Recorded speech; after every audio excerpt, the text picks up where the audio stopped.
Hey there, I'm Joshua Johnson. Good to be with you on this Tuesday, December 14th. Here is some of what we're talking about tonight. It is the 9-year anniversary of the mass shooting at Sandy Hook Elementary School. President Biden says he wants Congress to act on gun control. We will take stock of where gun violence measures stand today, including the fight against hard-to-trace weapons known as ghost guns. Today also marks 1 year since the first American got a COVID vaccine, a nurse here in New York. How far have we come, and how will we get a handle on the virus, especially with variants like Omicron? Plus, former White House Chief of Staff Mark Meadows is one step closer to criminal charges. We have the latest from Capitol Hill. And the pandemic has led many of us to rethink life and work. We will show you how more workers in China are quitting their jobs, or, as they call it, lying flat.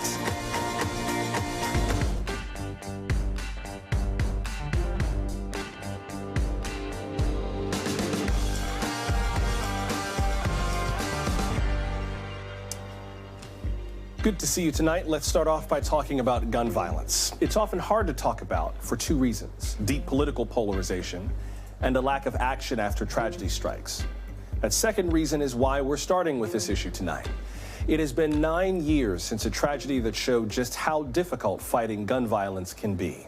On December 14th, 2012, a gunman killed 20 first graders and 6 teachers at Sandy Hook Elementary School in Newtown, Connecticut. It shattered families and sent many Americans into grief over the little kids whose lives were taken. Perhaps you too. Now, years later, the aftermath of that shooting is still playing out. For one thing, the gun manufacturer Remington is defending itself from a billion-dollar lawsuit filed by families of Sandy Hook victims. The company made the assault-style rifle that the gunman used. Now, back in September, Remington subpoenaed the school records of the children and the teachers who were killed in the massacre. Also last month, a court ruled that conspiracy theorist Alex Jones was liable for damages. Mr. Jones had consistently claimed that the shooting was a hoax. If only. Of course, it was all too real, something parents understood immediately when it happened. That included the father of America's first family. Our unalienable right to life and liberty and the pursuit of happiness, those rights were stripped from college kids in Blacksburg and Santa Barbara, and from high schoolers at Columbine, and from first graders in Newtown.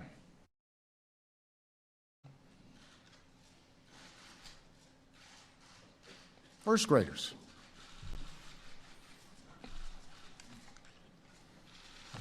And from every family who never imagined that their loved one would be taken from our lives by a bullet from a gun.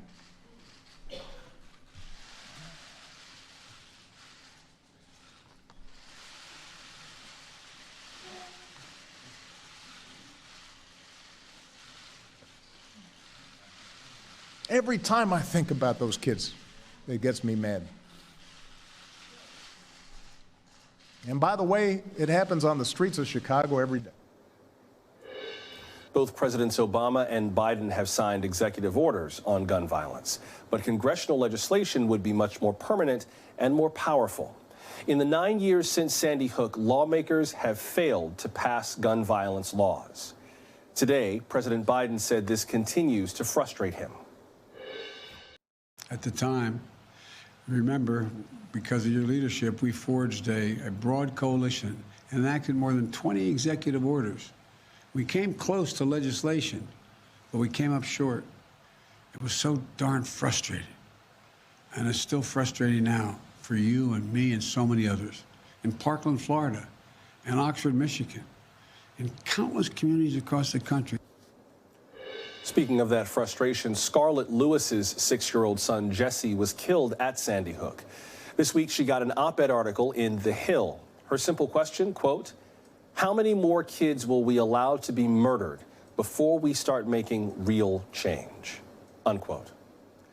Let's talk about the prospect for that change with NBC News legal analyst Danny Savalos. And Danny, I wonder what your sense is of why this has taken so long in terms of the laws as they stand right now and the effort to move the laws in different directions.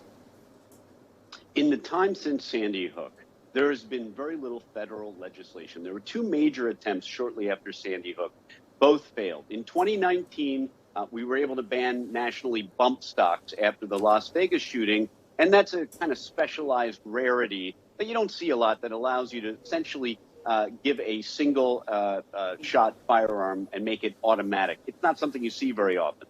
But the reality is that this legislation does happen at the state level. Since that time, since Sandy Hook, states have enacted increasing background checks and other laws, which indicates that it's probably easier to legislate gun safety at the state and local level than it is at the federal level, where you need a Congress that is at least a majority in favor of gun control.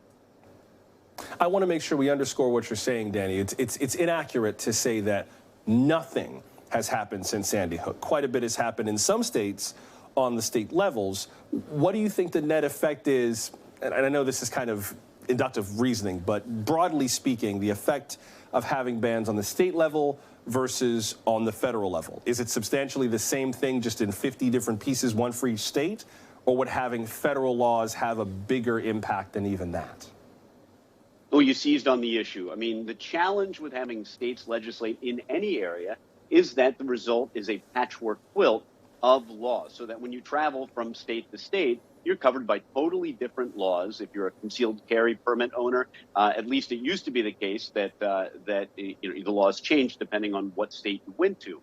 So that is the challenge. Even if you have legislation that increases gun safety in one state, in another state where it's relatively easy to obtain a firearm, and with freedom of interstate travel as a constitutional right, it's pretty simple to get a firearm in one state and bring it to even a state with increased gun safety laws, background checks, and all kinds of other safeguards, which is why a lot of folks, and rightfully so, demand federal legislation for national uniformity. This is also an issue that goes straight to the heart of the Constitution. I mean, it's become a Second Amendment issue. I don't think people have debated any amendment as much as the Second Amendment, at least in recent years. How much is that a factor in the ability to legislate on anything related to gun violence? First, the Second Amendment is an interesting amendment because it's barely been touched by the Supreme Court, maybe a handful of times in the last couple decades, unlike all of these other rights which get litigated fairly frequently. But you take an example like abortion, if you want to talk about whether or not there will be legislation to somehow chip away at the Second Amendment, well, given the recent Texas legislation on abortion, I think there's already been hints that you might see the same thing in blue states as legislatures may deputize the citizenry to sue people with firearms and thereby get around the Second Amendment, just as the Texas legislature has gotten around the right to have an abortion for women. So that may be the future of gun legislation, but on a national level, you can expect gridlock for the near future. Possible executive actions from time to time, but even those are never going to be as effective as national legislation. We're going to talk more about that ghost gun effort in California in just a moment, but since you brought it up, what do you make of the prospect for that? I mean, the idea that the abortion law, so the case before the Supreme Court now, that Texas's abortion law may survive, different opinions on whether or not that will happen. We'll know soon enough when the court rules. But this idea of deputizing the public to report ghost guns in California, I don't know. That seems like it could stand a chance. If my neighbor had an Uzi, I could call 911 on them. This feels like just, okay, if they have this gun, you can also call 911 on them. It sounds like it's not that hard to make happen, but how do you see it? Well, the future of that law you just described would be my neighbor has an Uzi, call 911, get $10,000. And if you create a legislative scheme like that, then I can guarantee you that people will be gladly calling 911. They will be perfectly happy to snitch on their neighbor. And that's exactly what the Texas abortion law sought to do, is not just deputize, but incentivize other citizens to sue each other and sue each other out of a constitutional right, thereby creating an end run around the Constitution. And folks warned, including me back then, well, what's good for the goose is good for the gander. If you're going to use that kind of legislation, then a creative legislation in another state could outlaw guns effectively. I mean, it doesn't matter if there's a Second Amendment, if the government, if the state is not taking the action to remove the firearm. NBC News legal analyst Danny Savallo starting us off tonight. Danny, thanks very much. Now, as Danny mentioned, one of the biggest challenges in fighting gun violence involves fighting this new type of gun that he called out, one that lets buyers evade background checks almost completely. From my earliest months as president, I've acted, curbing the proliferation of ghost guns, cracking down on rogue gun dealers, promoting safe firearms. This spring, the Justice Department proposed a rule to control so-called ghost guns. These firearms are made with parts that have no serial numbers. Ghost guns are often homemade with do-it-yourself kits bought online. But California is not waiting for that rule to be finalized. This weekend, California's Governor Gavin Newsom said that he will push for a new measure to limit the sale of assault weapons and ghost guns. And he says the measure would resemble Texas's abortion ban in one key way: public enforcement. It will allow Californians to sue, quote, anyone who manufactures, distributes, or sells an assault weapon or ghost gun kit or parts, unquote. Today, New York's Attorney General said she liked the idea. When I heard about that, I said to my team, we need to follow his lead. And the reason why that is because gun manufacturers and gun distributors in this country are immunized. No liability whatsoever. Let's continue now with Abene Clayton. She reports on gun violence for The Guardian. Ms. Clayton, welcome to the program. Good to have you. Hi, thank you for having me. What has your reporting shown about the impact of ghost guns nationwide? We know the numbers. The Bureau of Alcohol, Tobacco, and Firearms says that from the beginning of 2016 to the end of 2020, there were nearly 24,000 suspected privately made firearms recovered from crime scenes. We can see how those numbers have increased over the years. But those are just hard statistics. What are some of the human impacts that you're reporting on? Absolutely. So like you mentioned, the number of ghost guns that police officers are finding, not only has it increased, but the places where they're finding them has changed, especially here in California. I've talked to officers and community violence interventionists from San Diego, San Francisco, and Stockton, and instead of just finding them perhaps in someone's garage where they're building several to perhaps sell, or finding them at the scenes of these nationally known mass shootings, they're finding them in cars and in the homes of young people, in the bedrooms of teenagers, and at gun buyback events that that people host annually. So that's been one of the biggest changes that people have noted. It also has trickled down to the community level. In 2020, we saw the number of ghost guns increase alongside the number of firearms being purchased.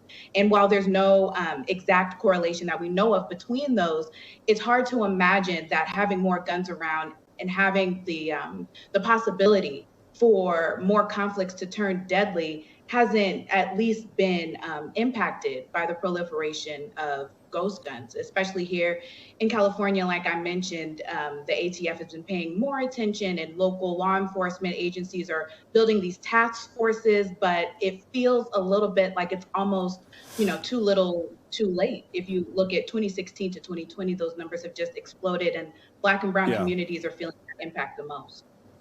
And I do want to call out, we showed you some video just a moment ago of what some ghost guns look like. Some of those guns that look like they're just kind of plastic are. There are some ghost guns that are designed to fire one time because maybe the substance that they're made out of in a 3D printer could only withstand the propellant, the accelerant that fires the bullet, firing at one time, and then it can't fire anymore. So there's a wide array of forms that these guns take, but there also seem to be a wide array of measures that are being considered to crack down on them. The Los Angeles City Council has voted to ban ghost guns. Talk about what you're seeing in terms of enforcement. Other than this measure that Governor Newsom has said that he wants to put forward, how much has enforcement increased and how much of a difference is it making? Absolutely. Well, in the last couple of years, more local police officers and local police unions and stations have decided to work with the FBI, to work with the ATF, to start these task forces where they can not only find more ghost guns, but have the ability to quantify how many they're finding. I don't know that there's more ghost guns out as much as more police officers are paying attention and are actually keeping count. So that's been one change I've seen, just the awareness for police and officials to know that that these ghost guns are being used in everyday incidents of gun violence and aren't just restricted to these large incidents of domestic terrorism.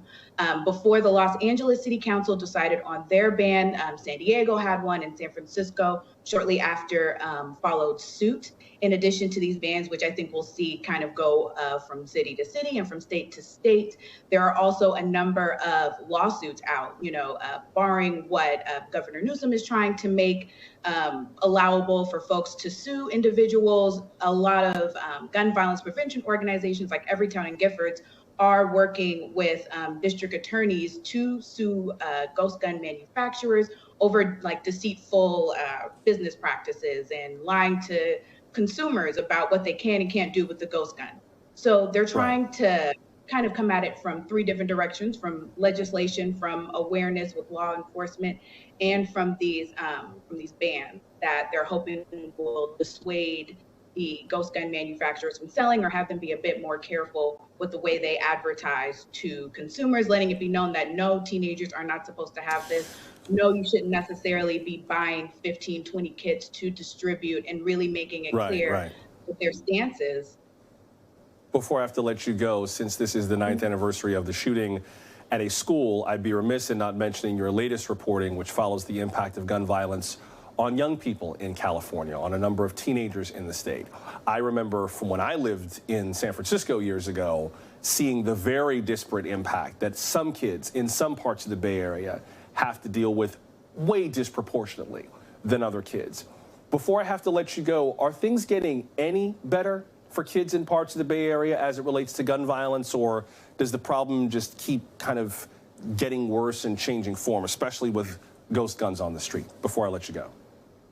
I want to say that the worst is behind us and schools are reopening now, but unfortunately, as we saw in Oxford, some of the community violence is making its way back onto campuses. But like I highlight in my piece, there are so many organizations and incredible people who are trying to catch these young people and embrace them. And I see a lot more willingness from local residents to support these efforts and for officials to make sure they're funded. We even saw that signaled from President Biden with that $5 billion for community violence and prevention, making its way through the various iterations of the infrastructure bill. So right now, things certainly seem bleak. When I talked to the young folks that I had a chance to interact with, it was a heartening conversation, but they're smart, they're courageous, and they're resilient. So I have faith in our kids, in us as adults to hold them down and make sure that they're safe. That's kind of yet to be seen at the moment, especially when we look at ghost guns. Abene Clayton from The Guardian. Ms. Clayton, I really appreciate you making time tonight. Thank you very much. Thank you. Still to come, we will catch up on today's COVID updates. Also, today makes 1 year since Sandra Lindsay received America's first COVID vaccine dose. We'll consider where we stand now. We're glad you're with us for Now Tonight from NBC News.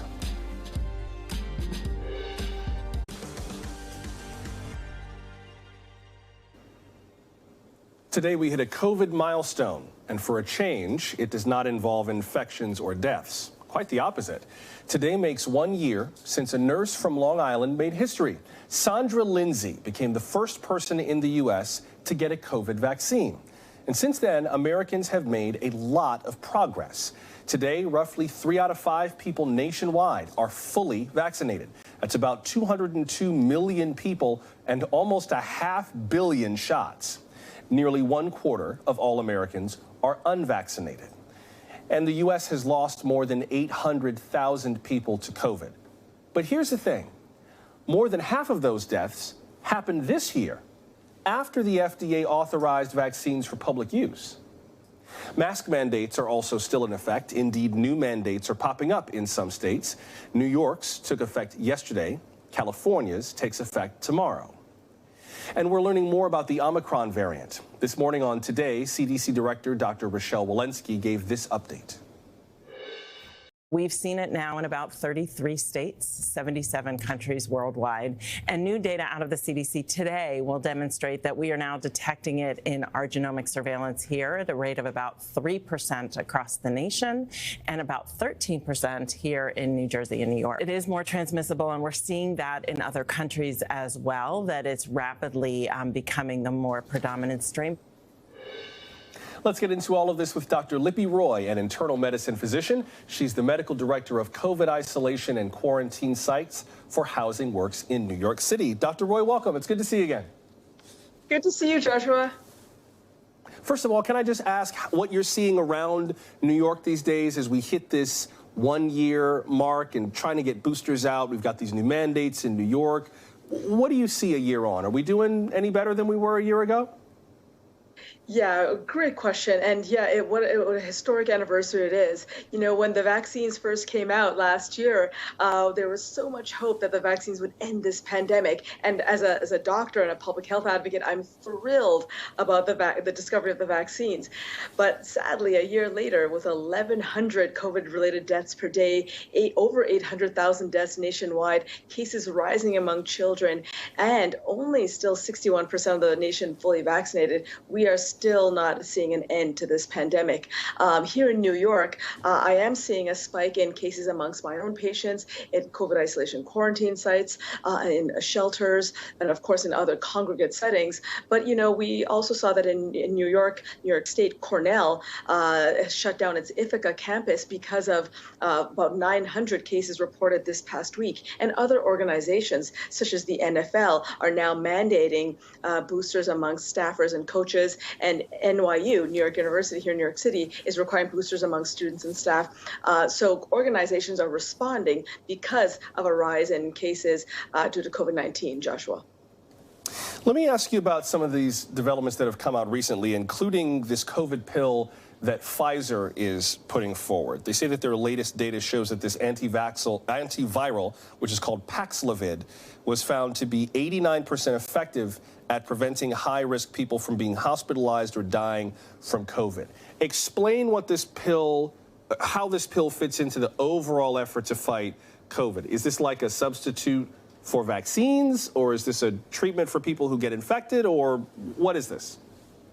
Yeah, thank you for asking this question. First of all, again, as a doctor who prescribes medications all the time, this is very, very good news that we now have a pretty effective antiviral medication called Paxlovid, which reduces viral replication. So the good news here is that when taken early in the onset of disease, in other words, within 3 days within symptom onset, that's when it works best at reducing, as you pointed out, Joshua, severe disease, hospitalization, death amongst high-risk individuals. But it should be very clear, Joshua, that this medication is not a substitute for vaccination. This medication is designed for people who are already infected. The goal here is to reduce the burden on frontline healthcare workers, such as my colleagues, doctors and nurses and other hospital staff, from being overburdened by more and more COVID patients. So the goal here is still to get vaccinated. Vaccination, including boosters, is our only way to get out of this pandemic, Joshua. I don't want to just repeat what Dr. Roy said. This is not a substitute for a vaccine. This is a treatment for people who are showing symptoms. It is not a replacement for vaccinations. I did want to ask you, before I have to let you go, I have a few more things I wanted to ask, what you make of more people dying this year than last from COVID. Part of me wonders if it's just the way we fought the pandemic. Part of me wonders if this is just kind of the nature of how viruses spread. Like, as a virus spreads more, as time goes on, more people will be exposed, thus more people can get infected, thus more people can die. So is this just kind of the passage of time, or is this more our fault that more people are dying this year than last year?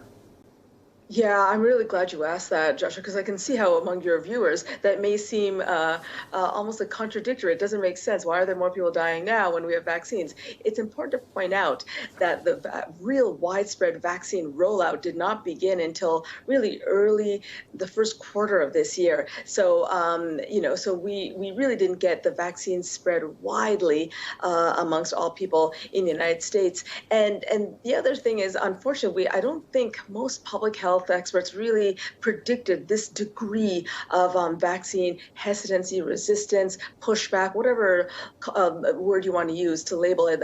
We just need to get more and more people vaccinated. We need to address the misinformation aggressively. Frankly, I just call them lies. We have to combat these lies because these lies are killing people, Joshua. The only way to get out of this pandemic is widespread vaccination, and not just vaccines, but masking and other mitigation measures. As the WHO director said, said, Dr. Ghebreyesus, he said both masking and vaccination and other mitigations is how we're going to get out of this, Joshua. We asked you how it's looking where you live 1 year on from the introduction of vaccines in the United States. Here's some of what you sent us on Twitter. Courtney tweeted, mostly good, and plenty of outdoor opportunities here in Kitsap County, Washington. Stores seem to be mostly enforcing. I know there are deniers out there and it causes problems. My 93-year-old neighbor had to fire her caregiver for failure to vax. Very sad, and left her in the lurch. And Dunk Johnson tweeted, traveled to Hawaii for the marathon last Sunday. Never seen such respectful adherence to masks and distancing since COVID began. You can't be on the island without agreeing to quarantine, test, or vaccinate. A true relief to be around a majority of people taking it seriously.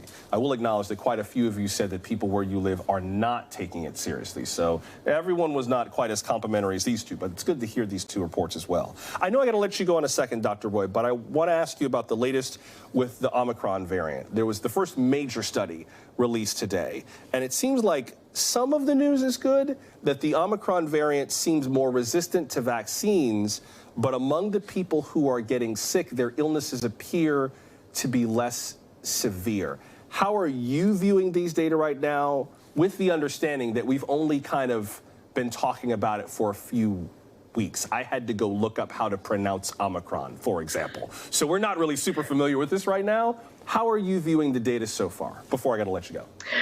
Yeah, as my boss, the CMO of Housing Works, who's an infectious disease doctor, says, we're slowly going through the Greek alphabet one letter at a time.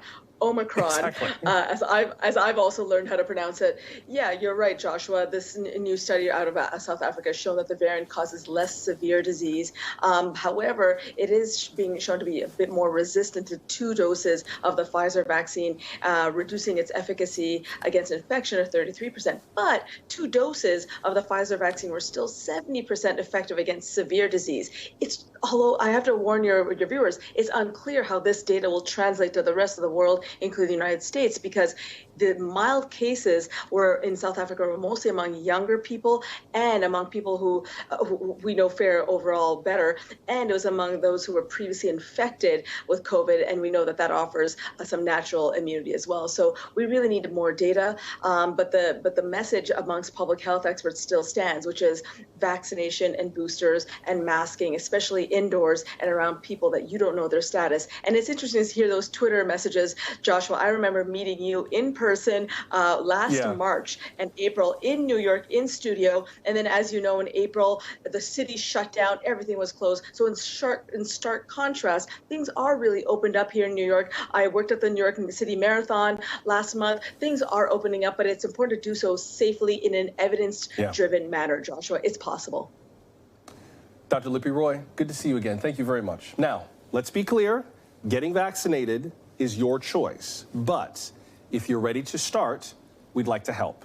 Grab your phone, open the camera app, and aim for that QR code on the screen. It will take you to our website, planyourvaccine.com. You can do it quickly, quietly. Only you and your doctor really need to know. So scan the QR code or go to planyourvaccine.com. Up next, an update on tornado recovery efforts. We're on the ground in Mayfield, Kentucky, when we come back.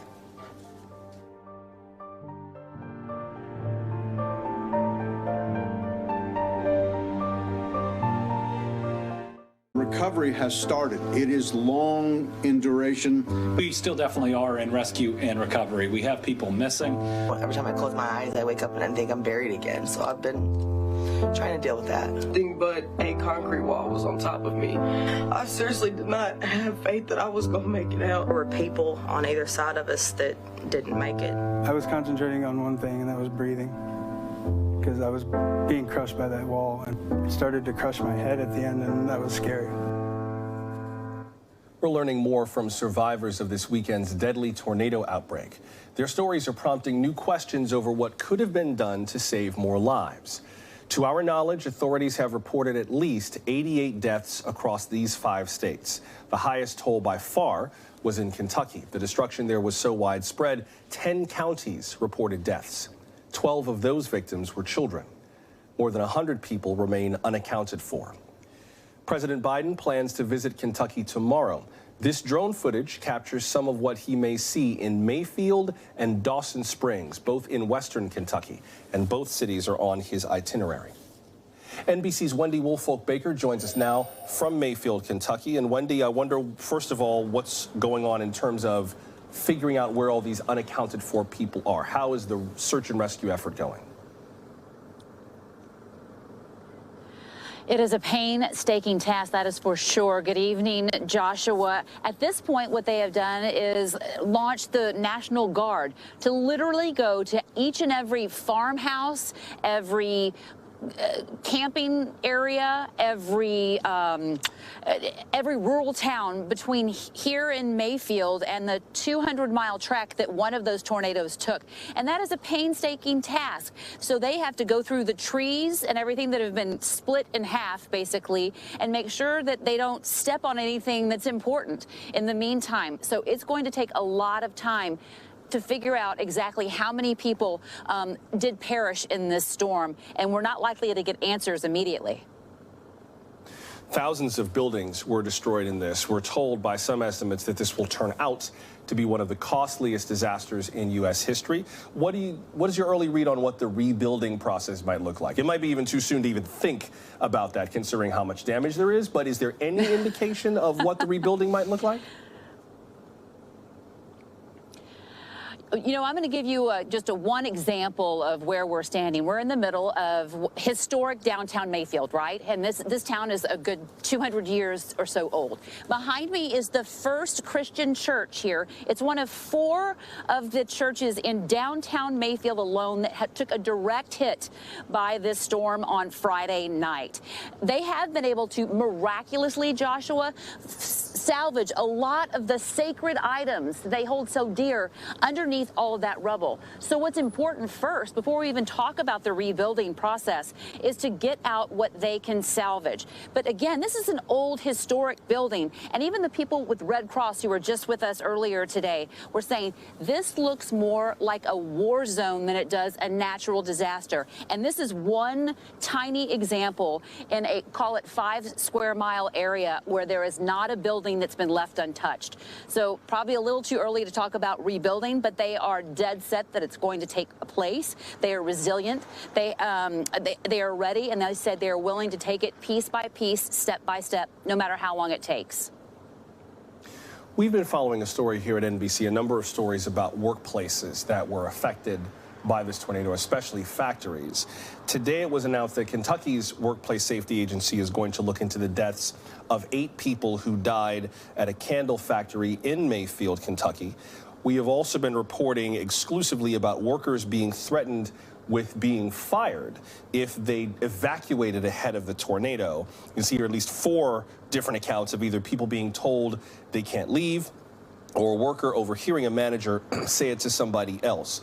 What more are we hearing about this, either from workers at the factory or from the company itself? That's a twofold answer for sure. The people that are still in the hospital right now, remember, they were in some cases trapped for 6-7 hours while the rubble was removed and they could get out. They have terrible chemical burns on their bodies and problems with their legs. I mean, not to mention the trauma that they went through. Their issue here is that there was a 3 to 4 hour window between the first sirens on Friday night and the second sirens. And so that's when all these people say that they went to their managers and said, hey, wouldn't it be safer if we rode this storm out alone? And that's what their issue was, is there was, in their opinion, plenty of time between the first and the second set of sirens to get out and seek safety, in their opinion. Now, on the flip side, the company spokesman says absolutely unequivocally not true. There is a COVID protocol that they have had in place in the past year, and at any time that an employee feels that they are in an unsafe environment, they are more than welcome to go home and will have a job when they come back. So I think there definitely is a lot of investigating to do to field what exactly happened there. But they are interesting allegations, especially when you start thinking about that there was one set, in their opinion, their account, that there was one set of sirens and then there was another set of sirens. And so there might have been plenty of time to leave if they felt okay enough to do so. Thank you, Wendy. That's NBC's Wendy Woolfolk-Baker reporting from Mayfield, Kentucky. Much appreciated. Up next, we have an update on the January 6th investigation from Capitol Hill. The House is set to vote on referring contempt charges against Mark Meadows. We will explain what this means for the former Trump chief of staff and for the investigation just ahead. Stay close.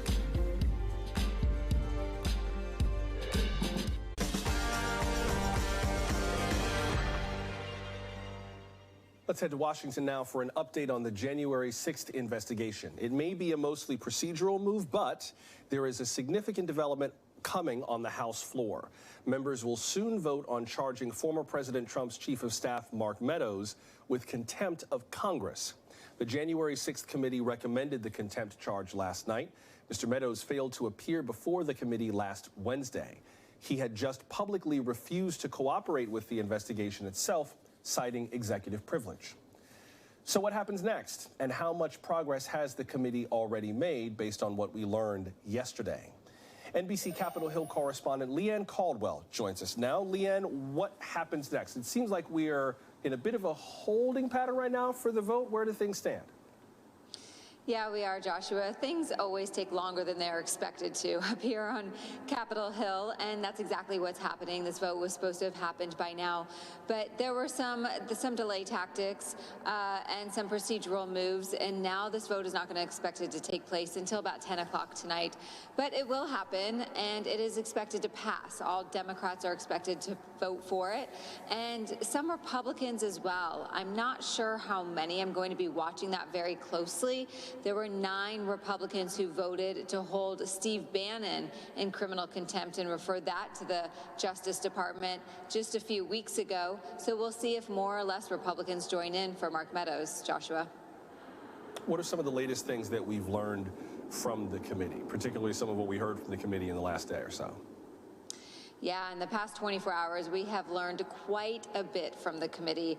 Last night, the January 6th Select Committee members started to read text messages that Mark Meadows had turned over to the committee, including from people like Laura Ingraham and other Fox News hosts, including Sean Hannity, the former president's son, Donald Trump Jr.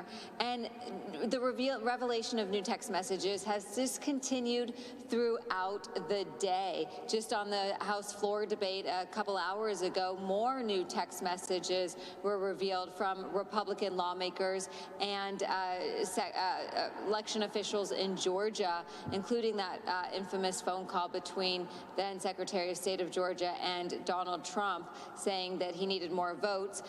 One election official texted Mark Meadows during that call saying this call needs to end. It is no longer productive. So what we know, Joshua, is that Mark Meadows was intimately involved in a lot of the strategizing leading up to January 6th, and he was with the former president on that day. And a lot of people reached out to Mark Meadows to register their complaints, their concerns, and also their attempt to continue the plot to overturn the election. So Mark Meadows has turned out to be a very instrumental component to this committee's investigation. And I just want to be clear for everybody who's watching. If they find him in contempt of Congress, that does not mean he has to testify.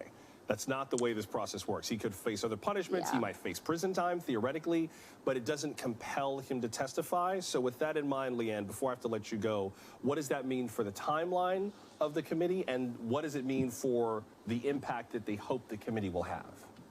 Yeah, it's such an important point because if this goes to the Department of Justice, he does not have to testify. He does not have to give any more information. This is now a criminal thing over the Department of Justice.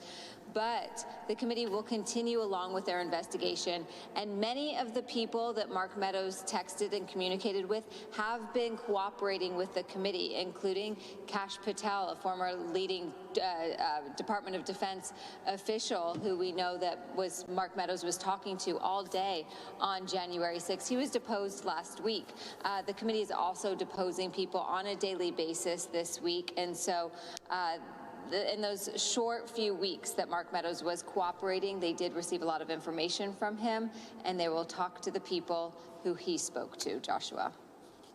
Before I let you go, Leanne, are we hearing anything more from either Mark Meadows' team, the former president's team, or other people who are kind of caught up in this? We heard just a few minutes ago that John Eastman, a conservative lawyer, is trying to block production of his phone records by Verizon. What else are we hearing from some of the people who the January 6th committee is targeting? Yeah, well, an attorney to Mark Meadows this morning said that Mark Meadows has never stopped cooperating with the committee. They say that the committee is violating this executive privilege. The committee obviously disputes that, says that they just want to hear him on the talk on the information that he has already turned over. And then there were two people who organized the rally at the Ellipse who were being deposed today. They came out of that deposition saying that they gave them all a ton of information, the communications they had with a lot of high-ranking people, and that that people will be shocked at what happened leading up to that day and on that day. So, you know, the committee is still hearing from a lot of people, and what I'm going to be also watching for is these unnamed lawmakers, who they were and what else we hear from them, and if the committee does decide to subpoena them or needs to subpoena them, Joshua. One more thing before I really do have to let you go. What is your sense of the mood of the committee right now? I was having a conversation with a friend of mine online today who feels like, and I don't know if he's right or not, but that this could be another Mueller report, for lack of a better way to put it. That this could be one of those things that is full of bluster, a lot of process, becomes a huge document dump, but at the end of the day, you look back and say, well, I'm not really sure how things changed as a result of this. It seems like the mood of this committee is, oh no, we're going to get to the bottom of something. Something is going to happen as a result of this. So this will not be like previous congressional processes. At least that's the impression I get from them.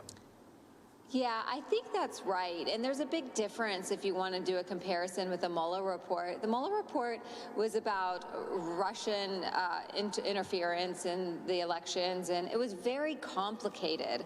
This is not complicated. This is talking about a former president who tried to overturn the election and disrupt the peaceful transfer of power, and a bunch of his supporters came to Capitol Hill, to Congress, to try to do that. And so I think that the committee knows a lot of these names are already household names. I think the challenge with the committee, though, rather than giving a comprehensive report, is what percentage of the American public believes it, because everyone is in their media silos, and not everyone believes the same facts. And I think that is going to be the bigger challenge for the committee. Thank you, Leanne. That's NBC's Leanne Caldwell with the latest from Capitol Hill tonight. Much appreciated.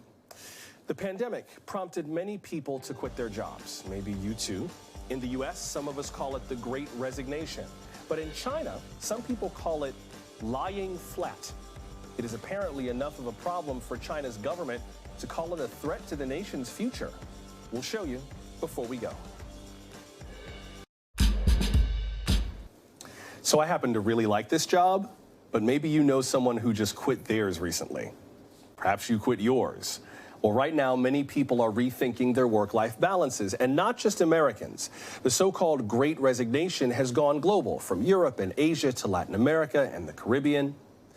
Meanwhile, in China, young people are at the center of this phenomenon, and apparently, China's government sees it as a threat to the future.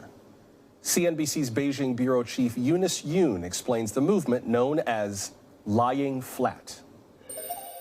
For snowboarder Tang Xiaojuan, getting up used to be a chore. Today, it's a blessing. I wake up not worrying about work, she says. Till this fall, Tang worked at a tech firm, part of China's rat race to push the country and herself ahead. But then she decided to what the Chinese call Tang Ping, or lie flat. Lying flat is about not comparing with others, but to yourself, she says. It's about developing your own path and following your heart. Tang's tech job promised to put her on a path of money, stature, and marriage.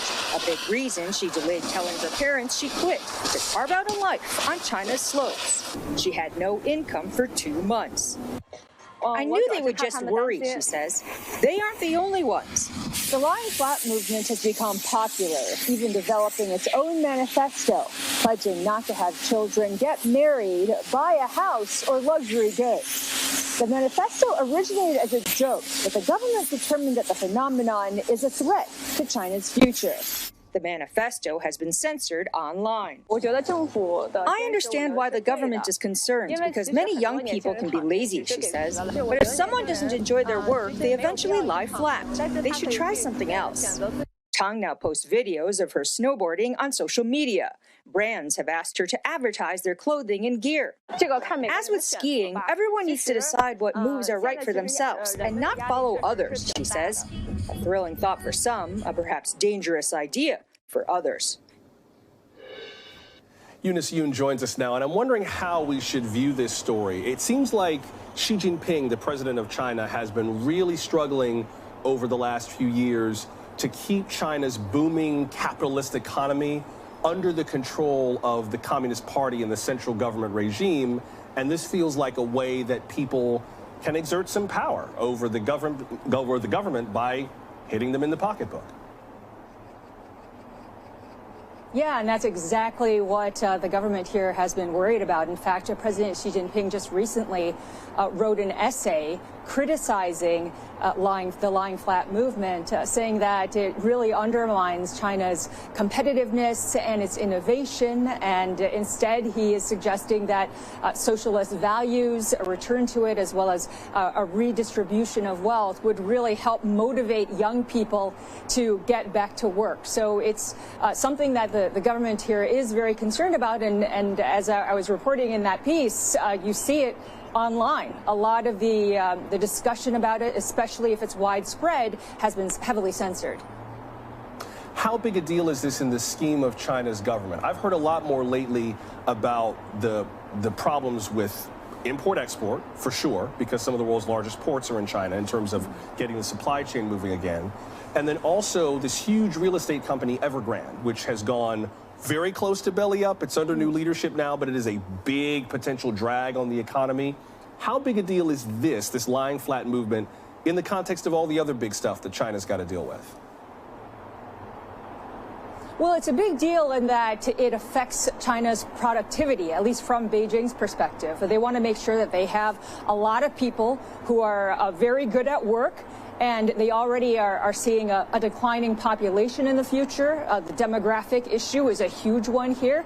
And so the idea that you would have a workforce that isn't really as interested in doing those high-power jobs, working really long hours to try to get ahead, that really goes against what Beijing is hoping to do, which is really make China great again on the world stage. And before I let you go, that young worker that she spoke to, Tang Jiaochuan, was there anything in particular that she said would lure her back to work, or has she turned her back on it for good? I asked her that same question, actually. She said that if she got paid 5 times more, then she would reconsider. But she also had said that it's just the idea of going back to that lifestyle would be so painful that, that she would just be miserable in the job. A quintuple raise. Okay, I like her initiative. I like the way she thinks. That's CNBC's Beijing Bureau Chief and Senior Correspondent, Eunice Yoon. Eunice, we appreciate the report. Thank you very much. Before we go, we would love your help with something for tomorrow's program. We're going to talk about the Bill of Rights, because tomorrow is its 230th anniversary. We would like your stories of how the freedoms in these 10 constitutional amendments have touched your life. Those of you who are fans of my NPR days know one of those amendments in particular is very important to me. But which part of the Bill of Rights means the most to you, and why? Tell us your story. We are at NBC Now Tonight on Twitter, Facebook, and Instagram. You can leave us a voicemail, 888-575-2NBC, or email us. The address is nowtonight@nbcnews.com. We might share some of your stories tomorrow night. Hey, thank you for making time for us. Until we meet again, I'm Joshua Johnson. We'll see you tomorrow. Good night.